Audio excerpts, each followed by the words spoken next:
Čau visiem! Šodien es gribu uztaisīt nelielu update par situāciju Latvijā un pasaulē ar Covid-19 slimības. Jā, mēs tagad nesauksim viņu par koronavīrusu, tāpēc, ka tas ir īpašs veids koronavīrusam. Jā, un gribu drusku aprakstīt to situāciju, kas notiek medijos. Gribu aprakstīt to situāciju, kura notiek ar informāciju mūsu valstī, drusku parunāt par ekonomiskām sekām, jā, un vispār par situāciju. Vispirms es gribu pateikt, ka mēs atradam cilvēkus, kas pārslimoja ar Covid-19. Tā ir ģimene, tēvam ir 40 gadi, mammai ir 30 gadi un bērnam ir 8 mēneši. Viņa noslimoja ar Covid-19. No sākumā Covid-19 bija konstatēts tēvam, pēc tam arī visai pārējai ģimenei. Ja, kā tas notika, viņi bija Itālijā, viņi atgriezušies no Itālijas, ja, un tēvam pacēļās temperatūra, sāka sapēt locekļus, klepus sausais parādījās, ja, un viņi izsauca ātru palīdzību. Ātrā palīdzība atbrauca, uztaisīja analīzi, konstatēja viņiem tieši Covid-19. Viņš palūdza uztaisīt analīzes uzreiz sievai un bērnam. Viņi atteicās, viņiem nācās vēl 2 reizes izsaukt ātru palīdzību, lai katram no viņiem atsevišķi uztaisītu analīzi uz Covid-19. Viņi visi saslimoja. Tagad uz šo brīdi viņi visi ir slimi. Viņi visi ir atvesaļojušies. Viņi visi veseli. Tas Covid viņiem bija diezgan viegla forma, un tagad viss ir kārtībā. Tas mani ļoti sapriecināja, bet problēma ir tāda, ka mūsu medijos tādas informācijas nav. Nav nevienas pozitīvas informācijas. Tikai informācija par to, ka tagad jau 71 saslimušais, ka arvien vairāk cilvēku saslimst, ka faktiski visa informācija, teiksim, es tā apkopošu to informāciju. Mēs visi varam saslimt, mēs visi varam inficēties ar šo vīrusu. Tāda informācija padodas mūsu medijos. Un es uzskatu, ka tas nav ļoti labi, ļoti pareizi, tāpēc, ka tie draudi, viņi ļoti ietekmē uz garastāvokli, viņi ļoti ietekmē uz imunsistēmu spiež, jā, un tas bailes neko labu mūsu tautai nedara. Bet, diemžēl, viņi uzspiež, viņi katru dienu monitorē, viņi skaito, un, ziniet, man ir tāda sajūta, ka viņi gaida, kamēr nomirs pirmais cilvēks. Tāpēc, ka tagad jau diezgan liela panika, tagad liela histerija medijos, bet uz tā pati fona nav informācijas par to, ka, piemēram, ko es vakardien dzirdēju, ja, no sociālajos medijos, sociālos, ka no 60 cilvēkiem viens jau atveseļojās, un 58 slimo vieglā formā. Es vienkārši gribu jums uzdot, un es gribu mūsu arī valdībai, visai sistēmai uzdot jautājumu. Ja mums valstī ir konstatēti 71 inficētais, no viņiem 99% ir vieglā formā, vai nevajag to skaļi pateikt tautai? Tas ir pirmais. Otrais. Es uzskatu, ka mūsu valdība pati vainīga, ka mums šodien ir 70 inficētie. Tāpēc, ka viņi varēja uzreiz nevis slēgt skolas, bet slēgt robežas, lai vienkārši tie cilvēki neiebrauktu. Un tas nozīmē ko? Tad tādā situācijā inficēto nebūtu, tāpēc, ka viņi tiek tikai no ārpuses, tikai no Itālijas vai tur no Ķīnas un tā tālāk. Tad nebūtu inficētu, tad nebūtu vajadzības neslēgt skolas, neslēgt veikalus, neslēgt biznesus. Nu vienkārši būtu absolūti cita situācija. Labi, mēs tagad esam šajā situācijā. Okay. Ar ko mums šī situācija draud? Šodien cilvēki sēž mājas, pārsvarā uz atvaļinājumā uz paša rēķina. Jautājums ir tāds, ko tie cilvēki ēdīs pēc 2 nedēļām, 3, 4 nedēļām, kamēr ir karantīns. Tāpēc es pacelu jautājumu, un paldies, ka daudzi desmiti cilvēki pašēroja to informāciju, ka mums jāpieprasa no valsts kompensācijas. Mums jāpieprasa no valsts bezmaksas maskas, mums jāpieprasa no valsts bezmaksas dezinfekciju, mums jāpieprasa produktu pakas, nu vismaz tiem cilvēkiem, kuri nevar sev atļauties. Ļoti daudzi cilvēki nevar sev atļauties, ja? Un, protams, uzreiz liberāsti saka, Rebaltika saka uzreiz uzbrukt. Viņi atraduši kaut kādu veco rakstu, kur es padalījos ar statistiku, kura bija tur man, no sākuma vispār nebija nekādas statistikas, ja? Kura es atradu un uzreiz pasludināja man par viltām ziņām un tā tālāk. Labi, ok, tas ir viņu darbs, viņiem vajadzīga panika, es gribēju to paniku vienkārši drusku apstādināt un darīšu jebko, lai dalīties ar to informāciju, kāda man ir, lai to paniku apstādinātu. Tāpēc, ka panika ir vislielākais imunsistēmas apdraudētājs, ja?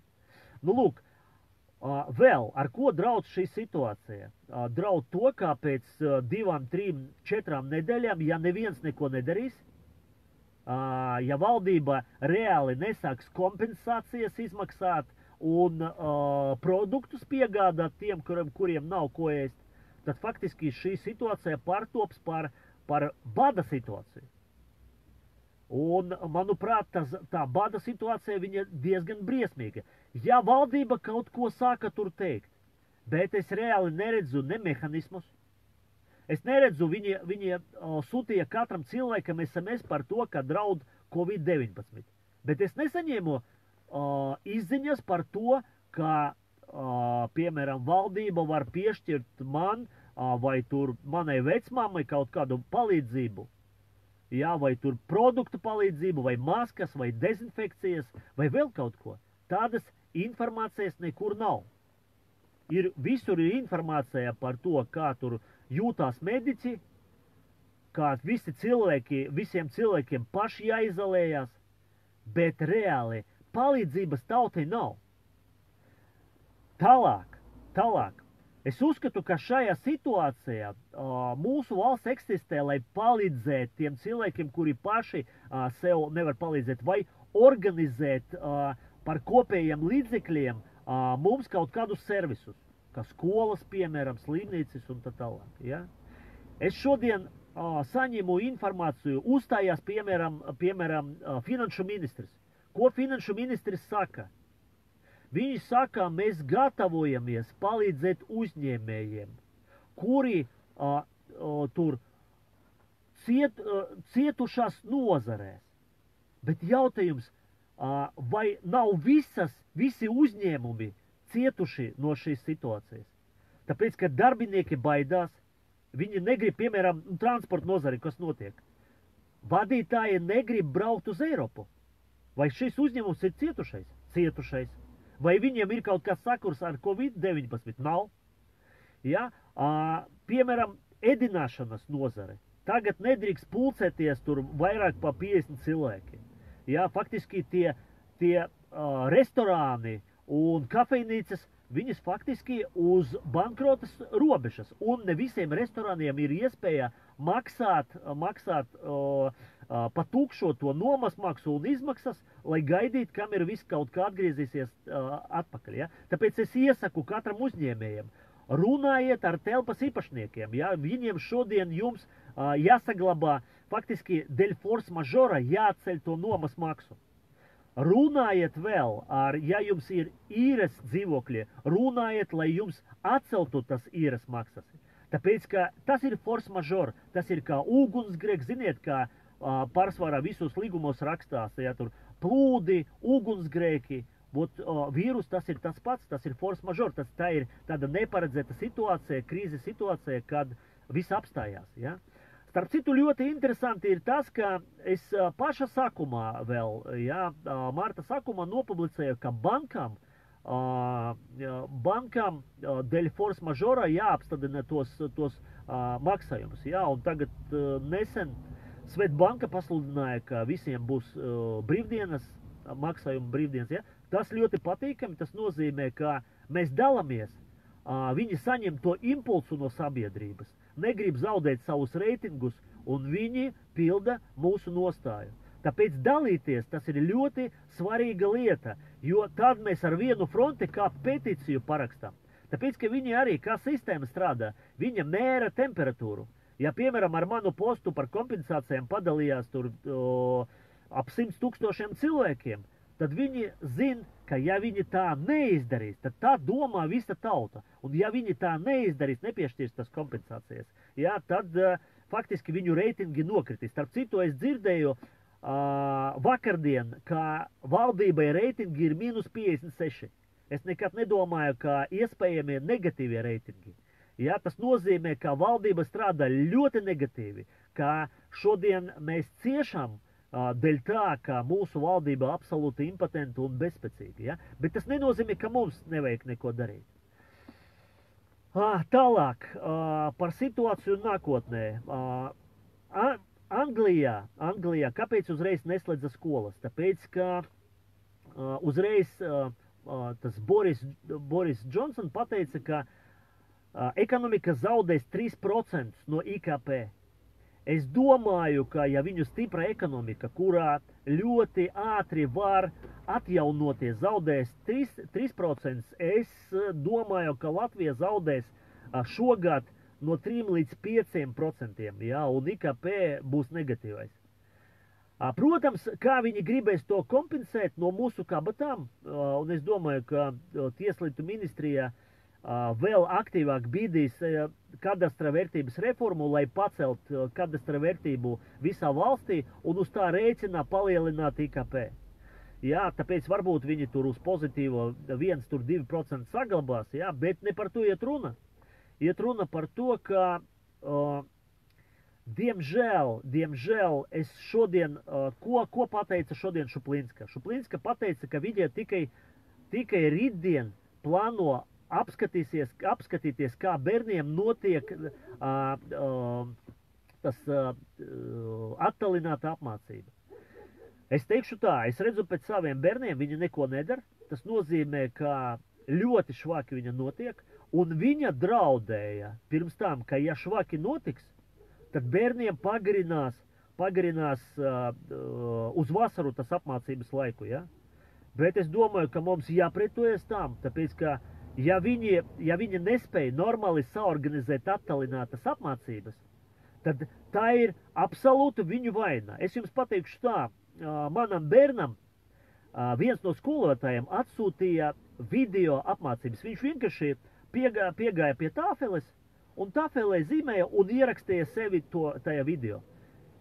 Man jautājums Šuplinskai, vai jūs visi paši nevarējāt tādu pieņemt algoritmu, tādu metodiku pašlaik apmācībām? Un viss palaist to. Jūs uz pašplūsmu to palaižāt? Jā, es jūsu vietā, Šuplinska, vienkārši atkaptos no amata. Tāpēc, ka jūs absolūti nespējāt pārvaldīt laicīgi situāciju. Tāpēc, ka visam jābūt laicīgi. Jā, un no tā cietīs visi bērni mūsu valstī. Diemžēl. Bet es gribu arī parastiem cilvēkiem pateikt, ka mums jācīnās pret to, jāpieprasa, lai valdība pildītu saulaicīgi savu funkciju un organizēt to apmācības tā, lai tas neapdraudētu ne bērnu brīvdienas, jā, tāpēc, ka palielināsies slodze, atkal būs slodze uz imunsistēmu, atkal, ja viņi mācīsies ilgāk, kā 12. un 9. klases iestāsies tālāk, un viss tas ir ļoti, ļoti slikti smaržo. Jā, tāpēc jāspiež, lai viņi darītu savu darbu. Un tas ir ļoti pozitīvi, ka mēs kopā visi to daram, ka mēs dalāmies, un vēl es gribu pateikt, ka sistēmai ir, un arī es dzirdēju NATO spēkiem, ir kiberspēki. Tas ir troļi, tas ir viltotie konti, kuri mēģina ietekmēt uz situāciju un tur diskreditēt. Mani tur ļoti izsmēja, visi mani zvana, žēlo, nu kā tev tur tauta nemil. Tauta mani mil. Ja tauta nemilētu mani, viņa nedalītos ar manām domām tur 100 000 latvieši, kas ir praktiski neiespējams. Mani mil tauta, bet tur neiet runa mil vai nemil. Tautai ir nostāja. To nostāju, ja mums valdība ir gudra, valdība jāuztver to nostāju, un to nostāju jārealizē konkrētā rīcībā. Bet, diemžēl, mūsu valstī tas nenotiek. Tur ir tā problēma. Tāpēc mums jāsūta signālu aiz signāla, jādalās ar pareizo pozitīvu informāciju, lai parādītu viņiem, ko viņi dara nepareizi. Nu, vēl viena lieta, ko viņi dara nepareizi. Solītā boltiņa. Jūs droši vien jau redzējāt tīklā ļoti izplatīta fotografija, kur uzrakstīts, ka solītā boltiņa 5. martā atgriežusies no Itālijas, un tai vietā, lai aiziet uz karantīnu, ko viņi ir izdarījuši, viņa aizgāja uz koncertu. Uz koncertu un ar visiem tur komunicēja. Nu, ja valdība, ja mūsu ieradņi parāda tādu sliktu piemēru mums visiem, nu tad ko kopumā gaidīt no visas šīs sistēmas? Ja? Tad es tagad konkretizēšu. Pirmais, jācīnās par kompensācijām. Cīnāties par kompensācijām darba vietās un mudiniet savus uzņēmējus griezties pie valdības ar pieprasījumiem kompensēt zaudējumus. Un kompensācijas jābūt absolūti visai tautai, nevis tikai kaut kādiem cilvēkiem. Nu, piemēram, mani šokēja Petraviča, mūsu labklājības ministre. Viņa pateica, ka faktiski uz slimības lapām var iet tikai inficētie ar Covid-19, un tie būs apmaksāti. Pagaidiet. Ja ar parasto koronavīrusu cilvēks strādā, viņam nedrīkst aiziet ārkārtēji situācijā uz slimības lapām. Nu, tas ir absolūts murgs. Tas nozīmē, ka viņi iekasē no mums nodokļus, un pēc tam grib saekonomēt uz mums to naudu. Tad jautājums, kādēļ mēs maksājam nodokļus? Ja? Tāpēc arī Petraviča, protams, viņi visi, kas varbūt, tas man ļoti nepatīk, ka mūsu tie oligarhi, kuri bīda visas caur savām partijām, visus tos ministrus, viņi ņem absolūti bezzobainos, bez izglītības, bez īpašam zināšanām šajā jomā cilvēks. Ja? Un tas faktiski pēc tam tāda ārkārtēja situācija apdraud mūsu tautu. Labi, ok, es visu komentārus. Paldies liels, ka jūs bijat ar mani visu šo laiku. Ingus raksta, es ar tuli tiešu live pievienojos tev, jeb tu man. Ļoti gudri teikt, super, paldies Marutā. Liene Akmentiņa, pareizi runā Valentīna. Paldies Liene. Eva Millere, pēc pāris nedēļām cilvēkiem nebūs naudas no ēdieniem, ne medikamentiem, ja gadījumu saslims. Vēl, mums ir Tautas varas frontei ir lapas, kur tur seko vidēji kaut kur 500 000 mēnesi cilvēku. Sūtiet mums, jebkādam, man, Robertam, Raimu Klimovičam, vai tur Mārim, vai Arvim, jebkām, sūtiet jebkādu informāciju. Ja jums tur pietrūkst, piemēram, naudā, vai tur jums vairs nav ko ēst, vai jūs nevarat sarunāt ar īres ar savu nomnieku, vai tur vēl kaut kāds vai saslimšanas gadījumi. Es aicinu dalāties ar to informāciju. Tas ir ārkārtīgi svarīgi šajā situācijā. Vispirms mēs varam, ja kaut kurš tur būs badā no jums, mēs varam samesties un iedot jums naudu. Tas ir pirmais. Ja? Protams, mēs pārliecināsimies, ka tā ir reāla situācija, bet mēs varam samesties. Mēs varam samesties, palīdzēt vai tur maz nodrošinātiem vai vēl kaut ko. Otrais, mēs varam publiski dabūt zināmu jebkādu informāciju, tāpēc, ka ar mūsu informāciju dalās simti tūkstoši cilvēki pašlaik. Ja, neskatoties uz to, ka atkal šodien manam profilam pamainīts algoritms, ja, un ja iepriekšējā nedēļā manus postus paskatījās 5 miljoni cilvēki. 5 miljoni cilvēki, ja? Es to tagad sāku atklāti.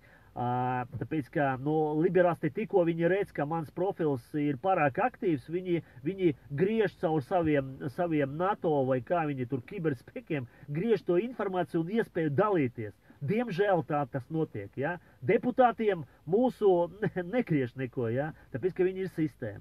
Tāpēc, jā, davайте palīdzēsim viens otram. Jā, dalīsimies ar informāciju un aizstāvēsim viens otru. Nebaidāties komentēt. Es, protams, arī man vienalga tur, es varu gan nobloķēt, gan nodzēst, gan pasūtīt 3 mājas tālāk. Mani aizstāvēt